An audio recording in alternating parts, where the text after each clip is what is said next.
Tes, bisa dengar suara saya? Terdengar. Oke, alhamdulillah. Baik, assalamualaikum warahmatullahi wabarakatuh. Waalaikumsalam warahmatullahi wabarakatuh. Selamat pagi semuanya untuk siswa-siswaku kelas 11 IPA 1, 11 IPA 2, 11 IPA 3 yang dirahmati Allah Subhanahu wa taala. Alhamdulillah kali ini kita bertemu lagi di mata pelajaran kimia ya bersama saya. Untuk materi hari ini kita akan mempelajari lanjutan dari bab pendahuluan termokimia. Sebelumnya kita sudah mengenal istilah kalor, terus kemudian istilah sistem, lingkungan, kemudian ada reaksi eksoterm, reaksi endoterm, dan perubahan entalpi. Seperti itu ya. Kemarin secara jenis yang kita pelajari, ada berapa perubahan entalpi? Masih ingat? Perubahan entalpi yang kita pelajari nanti ada 4 jenis. Yang pertama, perubahan entalpi pembentukan standar. Yang kedua, perubahan entalpi penguraian standar. Dan yang ketiga, perubahan entalpi pembakaran standar. Yang keempat, perubahan entalpi penetralan standar. Oke. Setelah kita mempelajari keempat jenis tersebut, nah, cara untuk menentukan perubahan entalpi, ya, itu tadi keempatnya adalah jenis entalpi, jenis perubahan entalpi. Nah, cara untuk menghitung perubahan entalpi ada 4 cara juga. Yang pertama melalui percobaan, yang kedua melalui hukum Hess, yang ketiga melalui data perubahan entalpi pembentukan standar untuk senyawa-senyawa, dan yang keempat melalui energi ikatan. Nah, hari ini kita akan mempelajari tentang cara menghitung perubahan entalpi melalui suatu percobaan dan menggunakan hukum Hess. Oke, baik, sebelum kita mulai, mari kita berdoa terlebih dahulu supaya pembelajaran hari ini dapat berjalan dengan lancar ya, dan diterima dengan baik oleh kalian semua. Berdoa dimulai. Raditu billahi rabba wa bil islami dina wa bi muhammadin nabiyya wa rasula. Rabbi zidni ilma warzuqni fahma birahmatika ya arhamar rahimin. Oke, saya share screen dulu ya.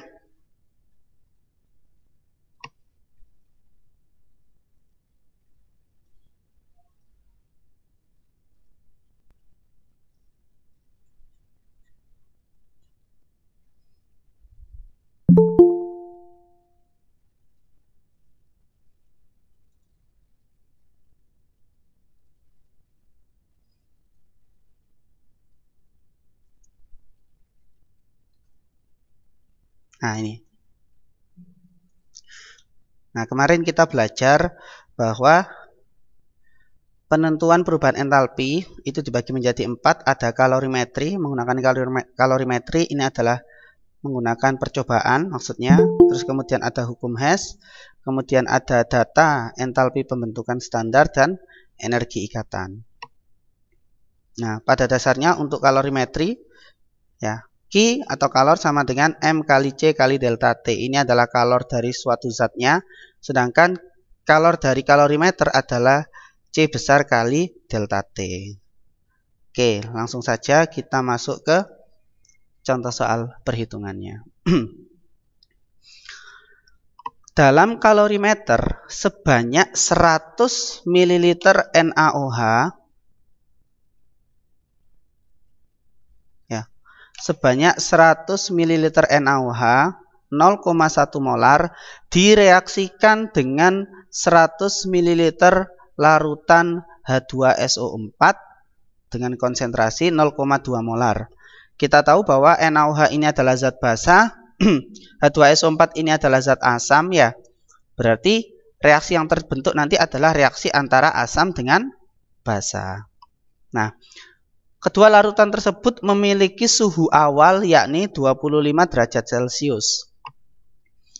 Setelah direaksikan, ya, setelah dicampur antara NaOH dan H2SO4, ternyata suhunya berubah menjadi 27 derajat Celcius.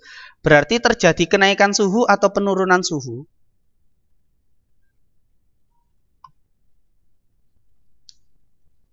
Dengan suhu awal 25 derajat Celcius, kemudian berubah menjadi 27 derajat Celcius. Berarti terjadi kenaikan atau penurunan suhu? Kenaikan ya, 25 ke 27. Berarti kalau misalnya kita analisis, kira-kira nanti reaksinya ini eksoterm atau endoterm?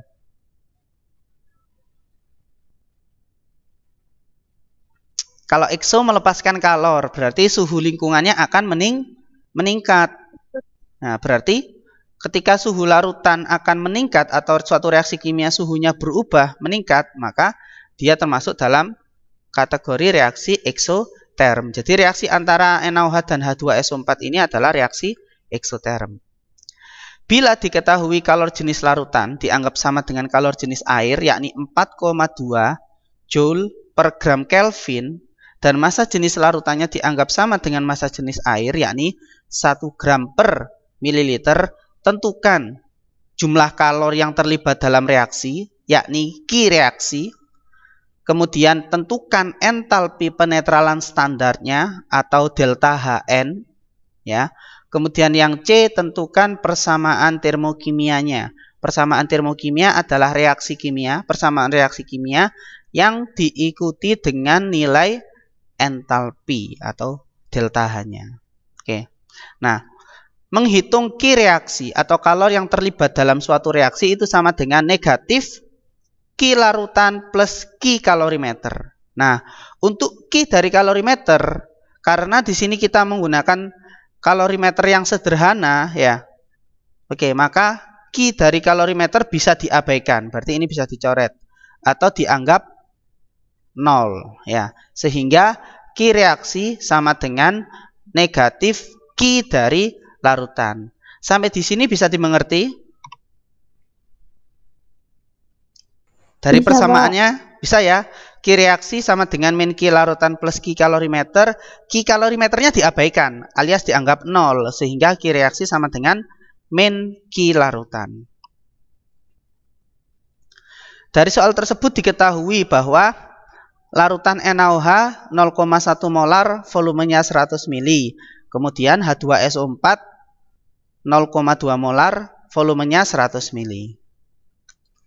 Suhu awalnya atau T1 adalah 25 derajat Celcius. Kita ubah ke Kelvin jadi 298 Kelvin. Suhu akhirnya atau T2 adalah 27 derajat Celcius. Dalam Kelvin menjadi 300 Kelvin.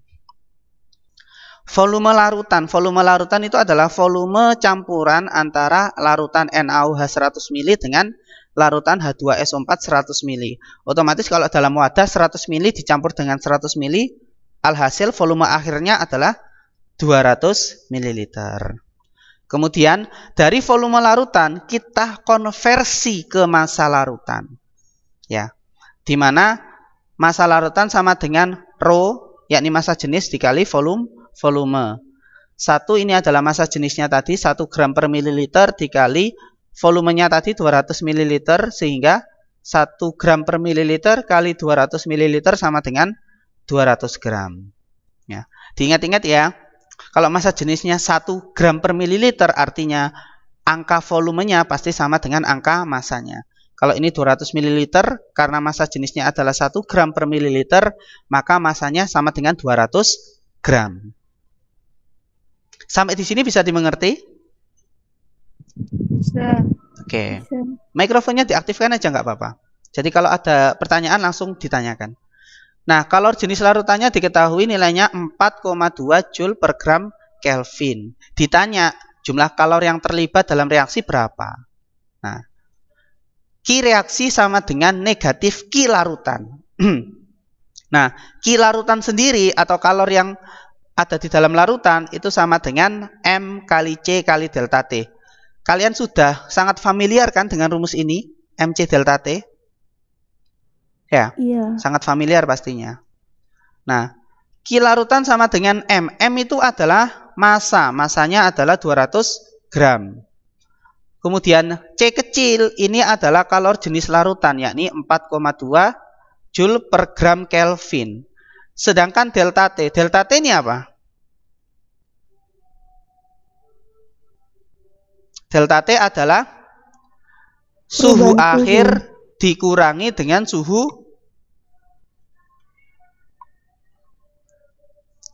akhir dikurangi dengan suhu awal, atau bahasa singkatnya adalah T2 min T1. Nah, T2 min T1 itu sama dengan delta T. Nah, sehingga ketika dihitung Q larutan sama dengan 200 dikali 4,2 dikali 300 dikurangi 298, berarti 2 ya. 200 kali 4,2 dikali 2 sama dengan 1680 Joule. Kita ubah ke dalam kilojoule menjadi 1,68 kilojoule. Nah, Q reaksi sama dengan negatif Q larutan, sehingga Q reaksinya sama dengan negatif 1,68 kilojoule. Sampai di sini bisa dimengerti? Bisa ya? Reaksi menunjukkan peningkatan suhu. Kalau reaksi menunjukkan tanda negatif, berarti sudah jelas bahwa reaksinya adalah reaksi eksoterm, seperti itu. Ya. Bisa dimengerti ya sampai sini ya? Selanjutnya kita hitung entalpi penetralannya. Diketahui larutan NaOH 0,1 molar. Volumenya adalah 100 ml. Sehingga ketika kita hitung jumlah molnya, mol awal dari NaOH sama dengan M kali V, di mana M-nya adalah 0,1, V-nya adalah 100. 0,1 dikali 100 sama dengan 10 milimol. Nah, kalau membahas tentang entalpi penetralan, berarti kamu harus mereaksikan antara zat tersebut dengan zat lainnya, antara NaOH dengan H2SO4 ya. Sehingga untuk menghitung jumlah reaksinya ya butuh mol. Jadi kita hitung mol awal dari setiap zat kimianya. Nah, untuk larutan H2SO4 0,2 molar, volumenya 100 ml, maka mol awal dari H2SO4 sama dengan 0,2 dikali 100 sama dengan 20 milimol. Terus kemudian diketahui Q reaksinya adalah negatif 1,68 kilojoule. Kita tulis dalam persamaan reaksinya terlebih dahulu. NaOH ditambah H2SO4 menjadi Na2SO4 plus H2O. Reaksi ini belum setara, artinya jumlah atom di ruas kiri tidak sama dengan jumlah atom di ruas kanan. Nah, harus kita setarakan. Kira-kira berapa jumlah koefisien masing-masing spesies kimia supaya reaksinya ini sudah setara? Coba setarakan. Ada yang bisa?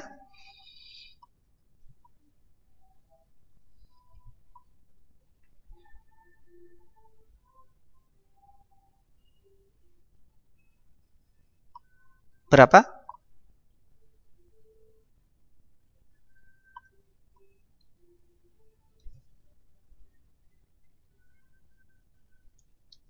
Kalau kita amati di sini, nah, cara menyetarakan persamaan reaksi yang istilahnya yang cepat atau yang mudah adalah kita lihat atom-atom yang memiliki sifat logam pada umumnya. Seperti ini, Na.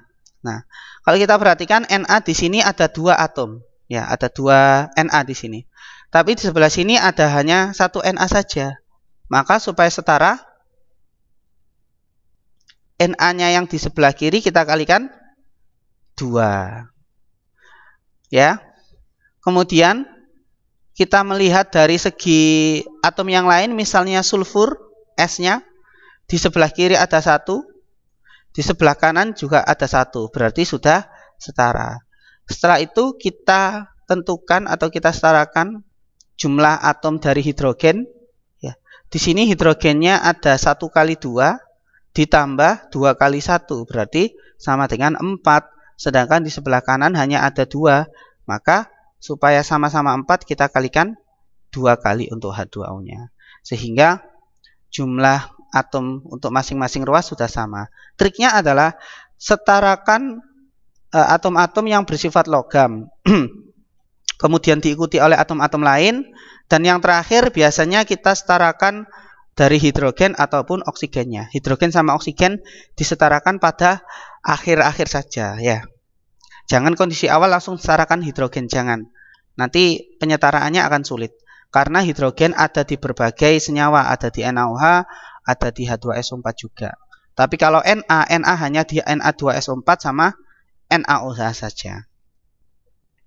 Nah, jadi kalau setara 2 NaOH plus H2SO4 menjadi Na2SO4 plus 2H2O.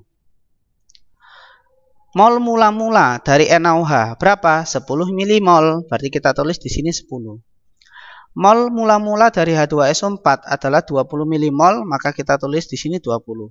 Ketika kondisi mula-mula, mereka belum direaksikan, alhasil produknya belum terbentuk, alias masih 0. Kemudian saat reaksi, jumlah mol yang bereaksi dari NaOH sama dengan 2, koefisiennya NaOH 2/1 dikali mol dari H2SO4. 2/1 dikali 20. Berapa 2/1 dikali 20? 40. Ketika yang jumlah mol yang bereaksi dari NaOH sama dengan 40, maka di sini tidak dapat digunakan. Kenapa? Karena modal awalnya 10, dipakai 40, berarti terjadi angka negatif pastinya, angka kurang. Ya, modalnya 10 kok dipakai 40. Ya ibaratnya kamu mau beli permen cuma bawa uang 10.000, ternyata harganya 40.000. Otomatis kurang. Berarti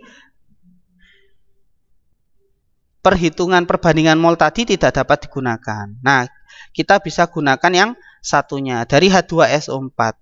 H2SO4 cara mencari jumlah mol yang bereaksi adalah 1 karena koefisiennya 1/2 punyanya NaOH, 1/2 dikali 10.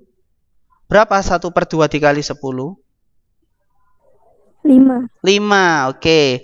Ketika mol yang bereaksi dari H2SO4 sama dengan 5, maka ini bisa diterima. Kenapa? Karena mula-mulanya 20, yang dipakai adalah 5. Berarti masih sisa berapa? 15. Masih sisa 15. Nah, kemudian kita bisa cari mol reaksi dari NaOH dengan cara yang sama. 2/1 dikali 5. Bukan dikali 20 lagi, tapi dikali dengan 5. Karena ini adalah perbandingan yang sesuai atau yang tetap. 2/1 dikali 5 sama dengan 10. Oke. Kemudian untuk Na2SO4-nya ya. Oke, Na2SO4-nya tinggal kita setarakan saja di sini.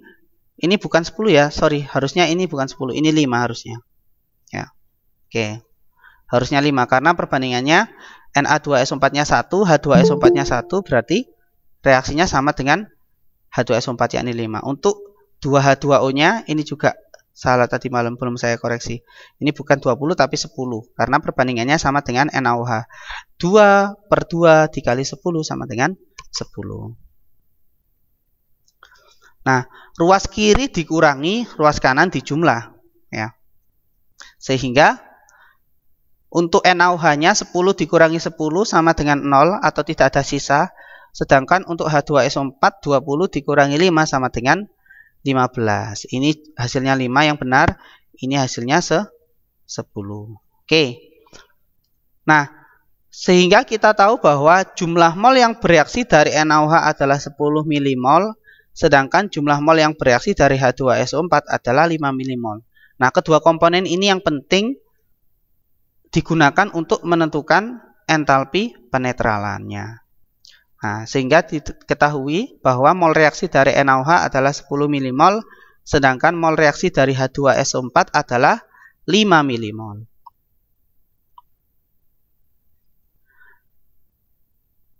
Nah, diketahui Q reaksinya tadi masih sama, negatif 1,68 kJ. Mol reaksi dari NaOH adalah 10 milimol, kita ubah ke mol menjadi 0,01 mol, sedangkan mol reaksi H2SO4 adalah 5 milimol.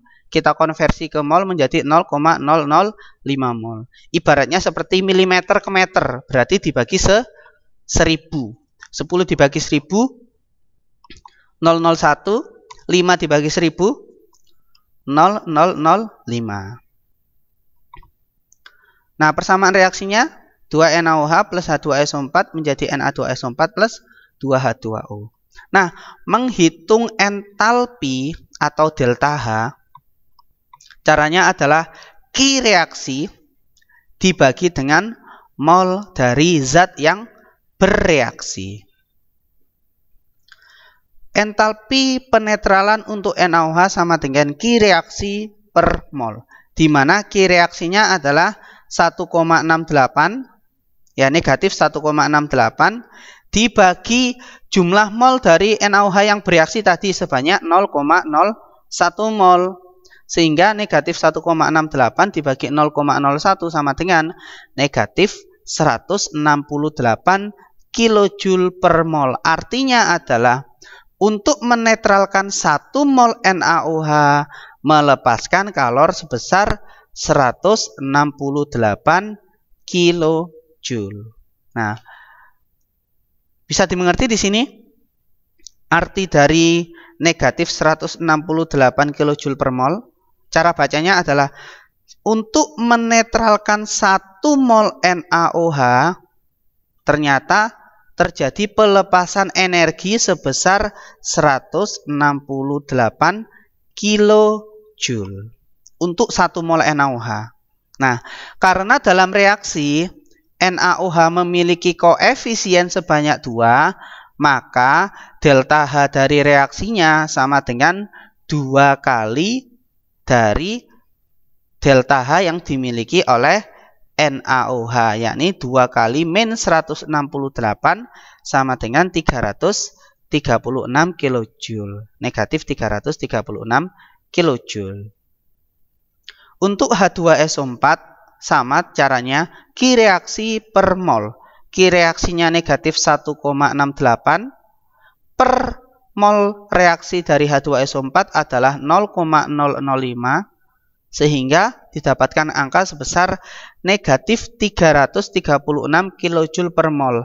Artinya adalah setiap 1 mol H2SO4 yang dinetralkan ternyata terjadi pelepasan energi sebesar 336 kilojoule. Karena koefisien H2SO4 dalam persamaan reaksi sama dengan 1, sehingga nilai delta H dari reaksinya sama dengan 1 kali negatif 336 sama dengan negatif 336. Delta H reaksi pasti sama. Nah, yang beda adalah di sini delta Hn-nya, delta H penetralannya untuk masing-masing zat. Untuk NaOH melepaskan 168 kilojoule untuk 1 mol NaOH, sedangkan H2SO4 melepaskan 336 kilojoule untuk 1 mol H2SO4. Sehingga sudah diketahui bahwa nilai delta H dari reaksinya adalah negatif 336 kilojoule. Kemudian tinggal ditulis di sebelah sininya. Jadi di sini dikasih tanda delta H sama dengan negatif 336 kilojoule. Seperti ini. Nah, sehingga persamaan termokimianya menjadi ini delta HR-nya, delta H reaksinya min 336. Nah, untuk persamaan termokimianya menjadi 2NaOH dan seterusnya. Kemudian belakangnya ditambahi delta H sama dengan negatif 336 kilojoule. Nah, untuk menetralkan 1 mol NaOH, karena yang diminta adalah entalpi standar, entalpi penetralan standar, berarti harus dalam bentuk 1 mol. Ternyata yang dibutuhkan adalah negatif 168 kilojoule untuk 1 mol NaOH. Sedangkan untuk H2SO4 menetralkan 1 mol H2SO4 melepaskan kalor sebesar 336 kilojoule. Seperti itu. Sampai di sini bisa dimengerti?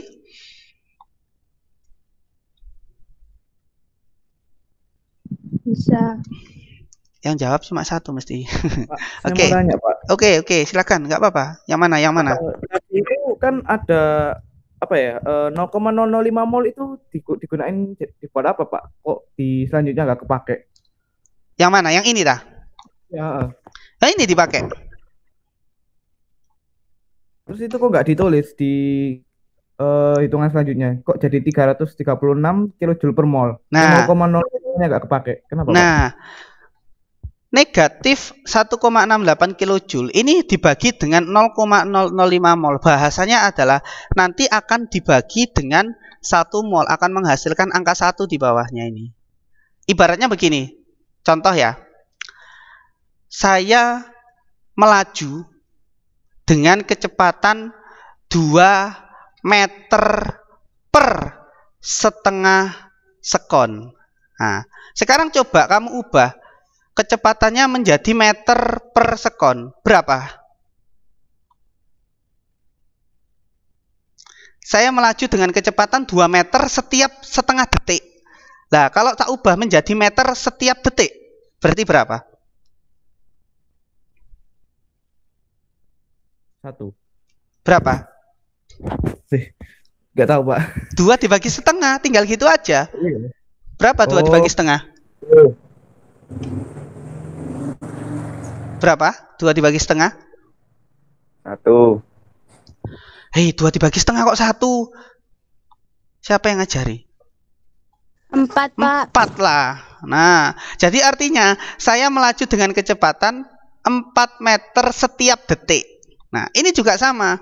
Kalau reaksinya adalah negatif 1,68 kilojoule, saya bagi dengan mol reaksi dari H2SO4 yakni 0,005 mol. Ketika angka kilojoule saya bagi dengan mol akan menghasilkan negatif 336 kilojoule per 1 mol.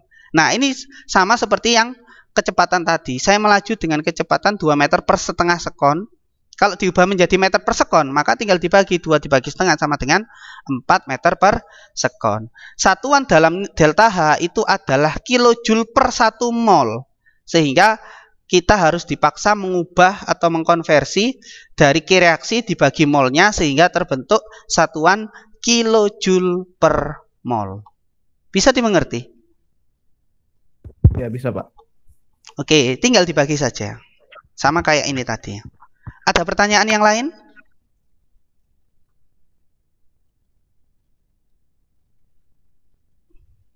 Nggak ada? Oke.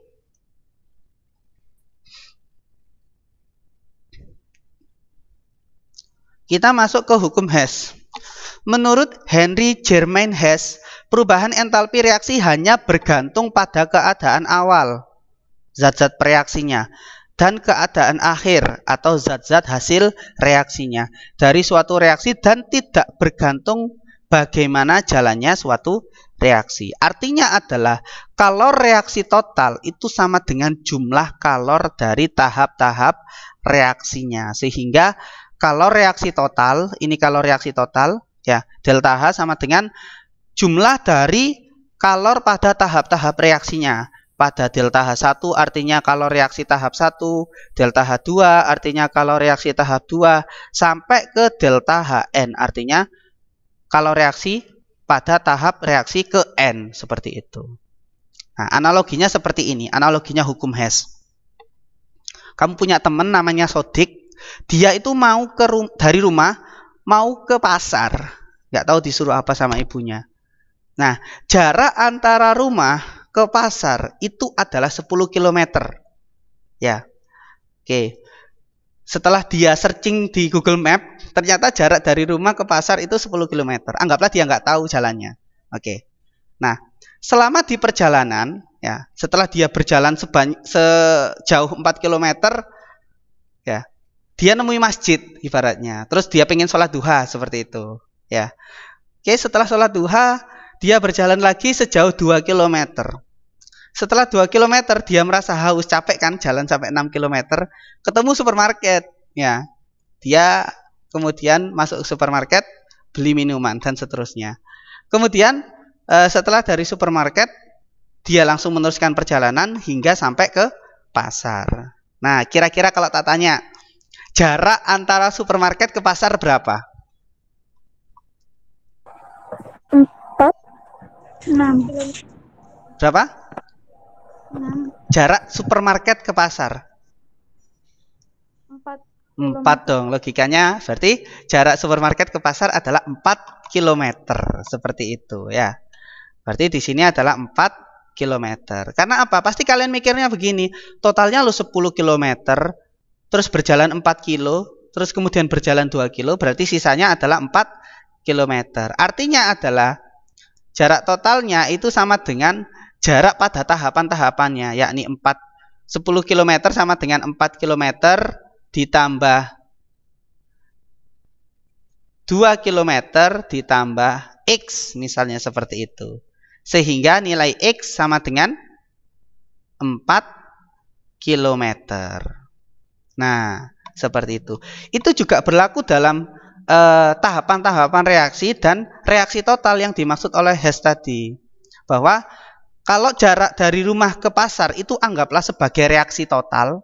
Ya, ini adalah delta H. Ya, sedangkan untuk dari rumah ke masjid itu adalah tahap 1. Dari masjid ke supermarket itu adalah tahap 2. Dari supermarket ke pasar itu adalah tahap 3. Itu analoginya seperti tahapan reaksi. Jadi di sini adalah delta H1 misalnya tahap 1. Ini adalah delta H2. Dan ini adalah delta H3. Seperti itu analoginya. Sehingga nilai dari delta H ke totalnya ini dari rumah ke pasar ini sama dengan delta H1 ditambah dengan delta H2 ditambah dengan delta H3. Artinya kalor reaksi total itu sama dengan penjumlahan dari kalor pada tahapan reaksi. Seperti ini tadi, ini 10 km ini anggapnya adalah reaksi total, sedangkan setiap perpindahan ini adalah tahapan reaksinya. Ini delta H1, tahap 1, delta H2, tahap 2, ini delta H3, tahap 3. Bagaimana analoginya, bisa diterima?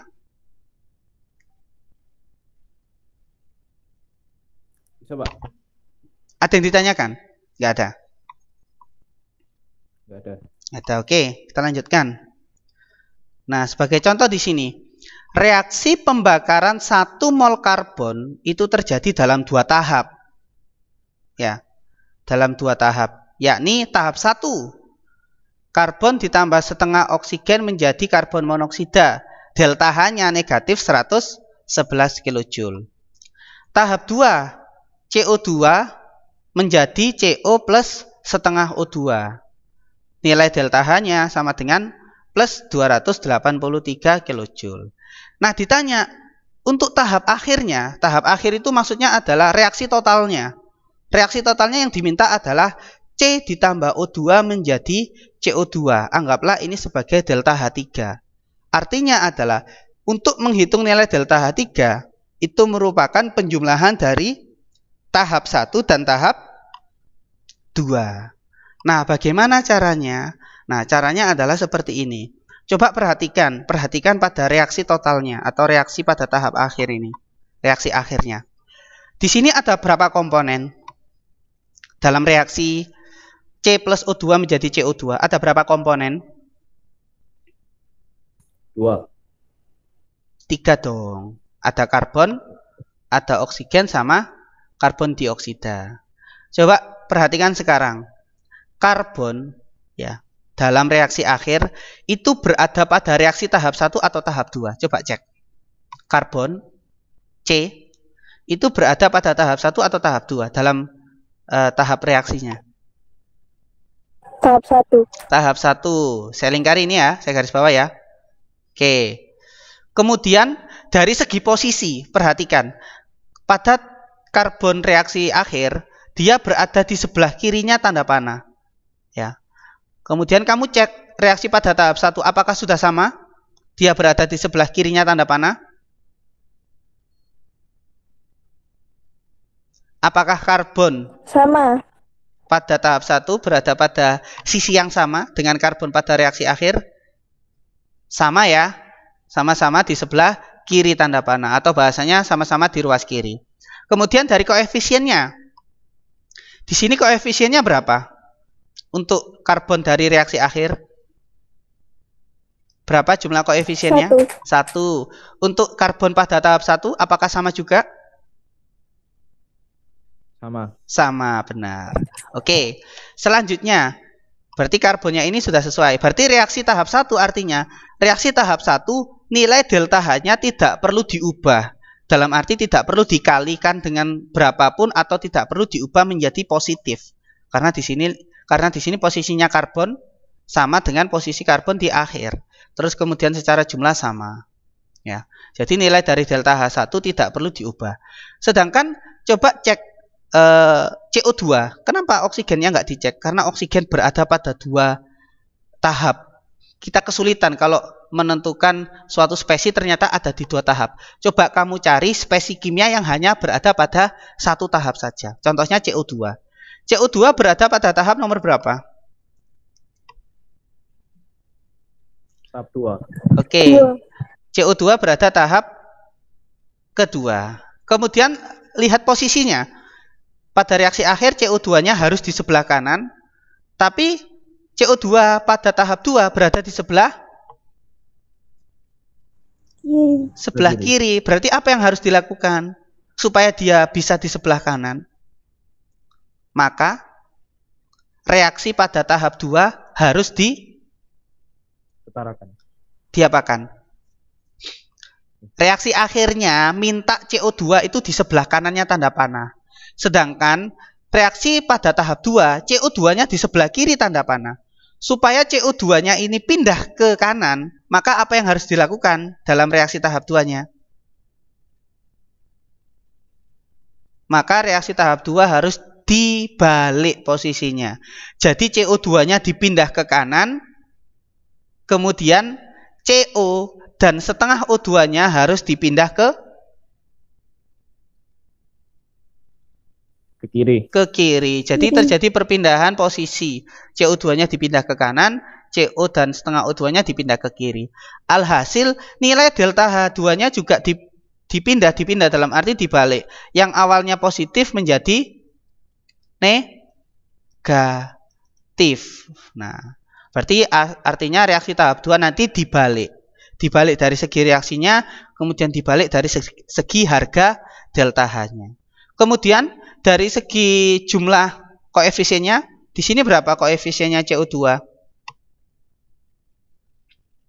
1. Di sini juga 1. Berarti tidak perlu dikalikan atau diubah dari segi jumlah koefisiennya. Sehingga reaksi pembakaran 1 mol karbon dalam tahap 2 yang benar, yaitu tahap 1-nya tetap ya.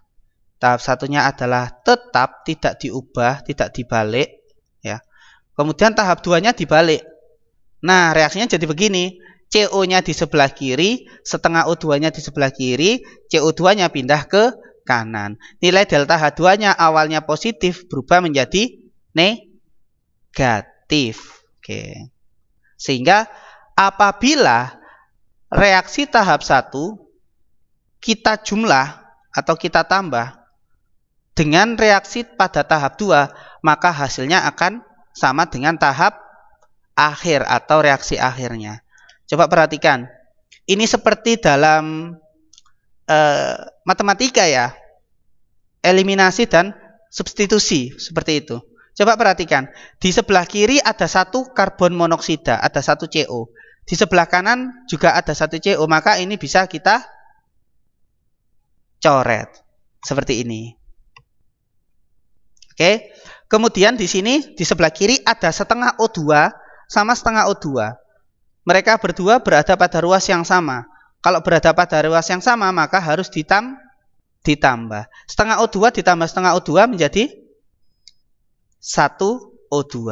Karbonnya turun, ya, CO2-nya turun. Sehingga nilai delta H3-nya jadi berapa nanti kira-kira? Kalau dijumlah.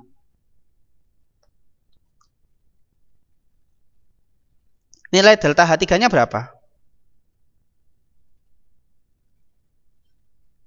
negatif 111 ditambah negatif 283 sama dengan Negatif 394. 394. Pinter. Negatifnya jangan lupa ya. Oke, negatif 394 kilojoule. Jadi seperti yang dibilang oleh hukum Hess tadi bahwa kalau reaksi hanya bergantung pada keadaan awal dan keadaan akhir. Artinya adalah kalau reaksi total itu sama dengan jumlah kalor pada tahapan reaksi. Tahap 1 dijumlah dengan tahap 2 maka akan menghasilkan reaksi akhir atau reaksi total. Seperti itu. Bisa dimengerti ya?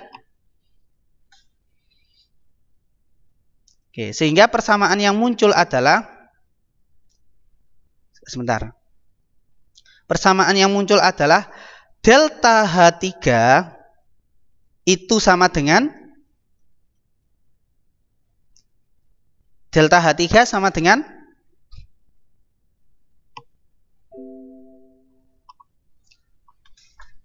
delta H3 sama dengan delta H1 ditambah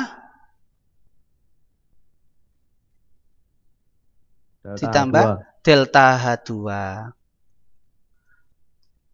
Kalor reaksi total itu sama dengan penjumlahan oleh kalor pada tahapan reaksi. Delta H1 kan tahap 1, delta H2 adalah tahap 2, sedangkan delta H3 ini adalah reaksi total. Reaksi total sama dengan penjumlahan dari delta H tahap 1 ditambah delta H tahap 2. Nah, ini tadi. Oke. Sehingga perubahan entalpinya pada reaksi pembakaran karbon adalah delta H3 sama dengan delta H1 ditambah delta H2. Nilainya negatif 111 ditambah negatif 283 sama dengan negatif 394. Nah, reaksi pembakaran 1 mol karbon dalam 2 tahap ya melepaskan kalor sebesar 394 kilojoule. Itu adalah reaksi pada pembakaran 1 mol karbon. Bagaimana kalau pembakarannya adalah 2 mol karbon? Berarti logikanya bagaimana kalau pembakarannya 2 mol karbon?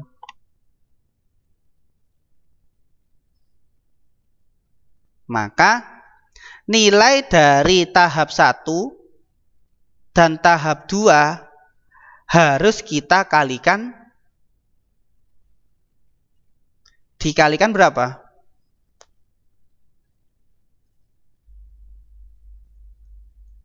Ini adalah reaksi pembakaran 1 mol karbon.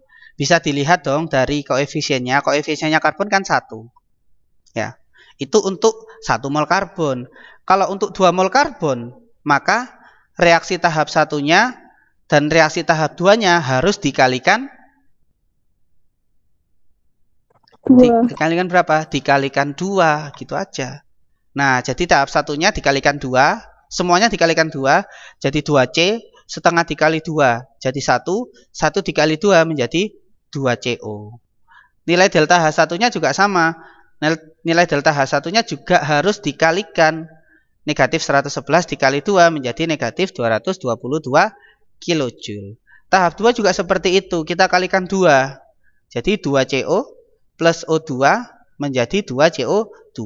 Delta H2-nya juga dikalikan 2 menjadi min 566. Untuk reaksi tahap akhirnya pasti mengikuti juga, dikalikan 2. Jadi reaksi akhirnya menjadi 2C. Ini kalau kita coretkan sama, 2CO sama 2CO sama. O2 ditambah O2 menjadi 2O2. 2C ditambah 2O2 menjadi 2CO2. Delta H3-nya juga sama, kita kalikan 2 menjadi negatif 788. Nah, seperti ini. Oke, itu adalah penjelasan tentang hukum Hess melalui penjumlahan tahapan-tahapan reaksi. Ya, jadi kalor reaksi total sama dengan penjumlahan pada tahapan-tahapan kalor reaksinya. Nah, kalau dibuat dalam bentuk diagram siklus, ya, maka 2C plus 2O2 ini adalah keadaan awal. Keadaan awal itu sama dengan reaktan ya yang ada di sebelah kiri. Saya ulangi kembali ya biar nggak bingung. Nah di sini disebut sebagai keadaan awal. Kita fokus pada reaksi totalnya. Ini adalah keadaan awal. Keadaan awal. Sedangkan yang ini 2CO2 adalah keadaan akhir. Nah, tahapan 1, tahapan 2 ini disebut sebagai keadaan transisi atau keadaan tahapannya. Jadi ada keadaan awal, ada keadaan akhir, ada keadaan transisi. Nah, seperti ini. Keadaan awalnya adalah 2C plus 2O2. Ketika menjadi 2CO2, nah, delta H-nya sebesar negatif 788 kilojoule. Nah, keadaan awal ini tidak serta-merta bisa langsung menuju keadaan akhir. Dia harus melewati keadaan transisi dulu. Jadi dari keadaan awal, dia menuju keadaan transisi dengan nilai delta H2. Anggaplah ini sebagai tahap 1. Jadi ini adalah tahap 1. Sedangkan ini adalah tahap 2-nya. Masih ingat kan? Delta H untuk tahap 1 tadi negatif 222 kilojoule. Untuk tahap 2-nya adalah negatif 566 kilojoule. Kemudian untuk reaksi totalnya adalah negatif 788 kilojoule. Analoginya tadi seperti ini rumah. Ya. Ini pasar. Keadaan awal dan keadaan akhir. Dari rumah ke pasar jaraknya adalah 10 km. Nah, dia tadi mau ke masjid dulu, ibaratnya ini masjid. Nah, dari rumah ke masjid ternyata jaraknya adalah 4 km. Ya. Dari masjid ke pasar jaraknya pasti berapa? Kalau dari rumah ke pasar 10 km, dari rumah ke masjid ternyata 4 km, dari masjid ke pasar pasti 6 km. Sama seperti nilai delta H total atau reaksi total itu sama dengan delta H1 ditambah dengan delta H2 atau dijumlah dengan tahapan reaksinya. Bisa dimengerti? Kuncinya adalah tahapan awal atau keadaan awal itu tanda panahnya keluar. Ini tanda panahnya keluar, ini tanda panahnya keluar. Tapi kalau keadaan akhir itu tanda panahnya masuk. Ini tanda panahnya masuk, ini tanda panahnya masuk. Nah, jadi ini adalah keadaan awal, ini adalah keadaan akhir. Jadi kalau kalian melihat diagram seperti ini, kalian harus bisa menentukan mana yang keadaan awal dan mana yang keadaan akhir. Saya ulangi kembali, keadaan awal arah panahnya keluar semua, tapi kalau keadaan akhir arah panahnya masuk semua. Ada yang ditanyakan? Oke, saya lanjut kalau begitu. Nah, kalau diubah dalam bentuk diagram tingkat energi, di mana sumbu X ini sumbu Y ini adalah entalpi energinya, sedangkan sumbu X ini adalah proses reaksinya. Oke, kalau kita amati 2C plus 2O2 ini adalah keadaan awal. Kenapa? Karena di sini tanda panahnya semuanya keluar. Sedangkan 2CO2 ini adalah keadaan akhir karena kedua tanda panahnya dalam keadaan masuk. Jadi dua panahnya masuk, semua arah panahnya masuk, berarti dia keadaan akhir. Tapi kalau semua arah panahnya keluar, itu keadaan awal. Berarti ini sebagai keadaan apa? Ini adalah keadaan transisi. Ya. Ini reaksi tahap 1, tanda panah pertama ini reaksi tahap 1, ini reaksi tahap 2. Dan yang panah panjang ini adalah reaksi totalnya. Ya, ini reaksi total. Ini reaksi tahap 1. Yang ini tahap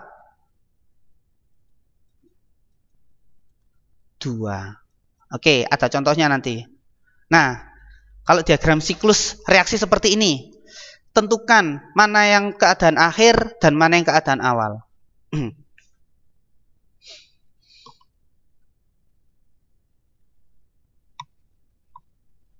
Yang keadaan awal tanda panahnya semuanya keluar, kalau keadaan akhir semua tanda panahnya masuk. Berarti siapa keadaan awal?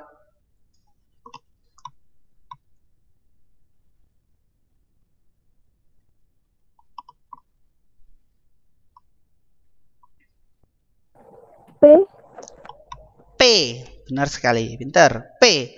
Karena tanda panahnya dua-duanya keluar. Berarti P adalah keadaan awal. Siapa keadaan akhirnya?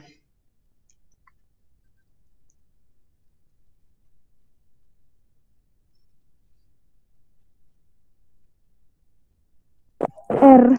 R. Sip. Karena kedua tanda panahnya masuk. Ini adalah keadaan akhir. Nah, jadi nilai delta H untuk reaksi total, ya, reaksi totalnya berarti apakah dia delta H1, delta H2, delta H3, atau delta H4? Untuk delta H totalnya.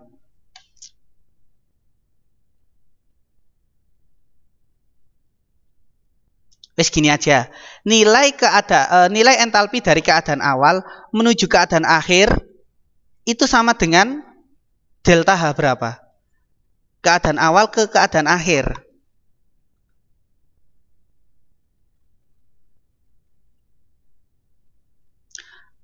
Keadaan awalnya kan P, keadaan akhirnya adalah R. Ya, dari P menuju R, jaraknya itu diwakili oleh siapa sih? Jarak energinya itu diwakili oleh siapa sih? Apakah delta H1, delta H2, delta H3, atau delta H4?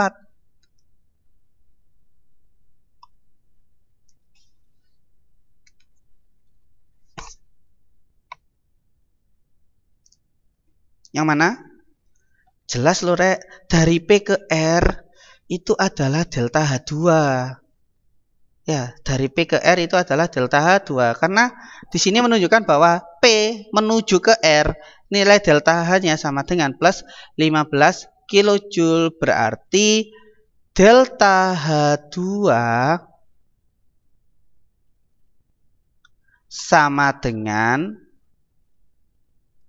delta H2 itu adalah dari P ke R. Kemudian dari P ke R itu kan ada tahapannya. Dari P ke Q, habis itu dari Q ke S, habis itu dari S ke R. Ya, jumlah kalor reaksi total itu sama dengan jumlah kalor reaksi dari tahapannya. Berarti di sini delta H2 nilainya sama dengan delta H1 ditambah delta H3 ditambah delta H4. Ya, keadaan awalnya P, keadaan akhirnya R. Kalau reaksi totalnya adalah delta H2. Kalau tahapan reaksinya adalah delta H1, delta H3 sama delta H4. Tentukan nilai R. R yang ini loh yang ditentukan. R ini berapa gitu. Nah, dari diagram siklus dapat dibuat persamaan bahwa delta H2 ini kan tahap awal, ini tahap akhir, ya. Delta H2 itu sama dengan penjumlahan dari delta H1 ditambah delta H3 ditambah delta H4. Sehingga tinggal dimasukkan nilainya. Ya, delta H2-nya 15, delta H1-nya 35, negatif 35, delta H3-nya negatif 75, dan delta H4-nya adalah R. Nggak tahu berapa nilainya. Setelah dihitung, singkat cerita, ketemu nilai delta H4 sama dengan plus 125 kJ. Berarti di sini angka dari R itu adalah 125 kJ. Oke, perhatikan diagram tingkat energi reaksi berikut. Ya. Siapa yang sebagai keadaan awal dan siapa yang menjadi keadaan akhir?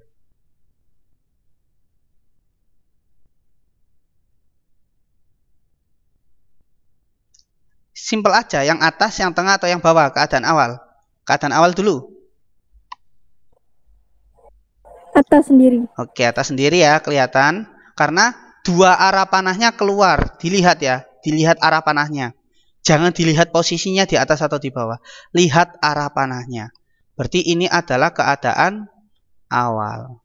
Terus keadaan akhirnya? Bawah. Yang bawah. Pinter. Ini adalah keadaan akhir. Kemudian kalor total reaksinya delta H1, delta H2 atau delta H3. Kalor total ya. Kalor total itu berarti dari keadaan awal sampai keadaan akhir. Kalor total reaksinya delta H3. Oke. Berarti kalor totalnya adalah delta H3. Berarti delta H1 sama delta H2 itu apa? Kalor tahapan reaksi. Tahap 1, tahap 2 ketika dijumlah sama dengan kalor reaksi total. Jadi delta H3 sama dengan delta H3 sama dengan delta H1 tambah delta H2. Gampang kan, Rek? Delta H1 ditambah delta H2. Kita tambah ya ini ya. Nah, ya seperti tadi lagi. Kalau misalnya ini 10 km totalnya ya, dari atas ke bawah. Misalnya delta H1-nya ini 2 km. Delta H2-nya berapa?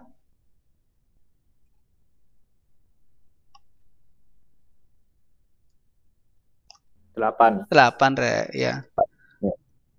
Gampang kan? Artinya adalah delta H3 itu sama dengan delta H1 ditambah dengan delta H2. Nah, oke, berarti diketahui bahwa hubungan yang benar adalah delta H3 sama dengan delta H1 ditambah dengan delta H2. Jawabannya yang D. Oke, ada yang ditanyakan sampai di sini? Untuk minggu depan kita akan masuk ke perhitungan data entalpi berdasarkan entalpi pembentukan standar.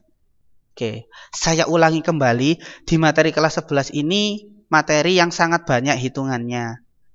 Jadi ya Pak Yogi akan sering melakukan Google Meet ataupun Zoom. Supaya apa? Supaya terjadi tanya jawab. Kalau hanya saya buatkan video, nanti kamu tidak bisa tanya jawab seperti itu. Bisa dimengerti ya? Tapi tetap saya record. Jadi bagi yang tidak bisa hadir ataupun telat, maka dia tetap bisa melihat recordnya seperti itu. Oke, ada yang ditanyakan? Kalau tidak ada, saya akhiri sampai di sini ya.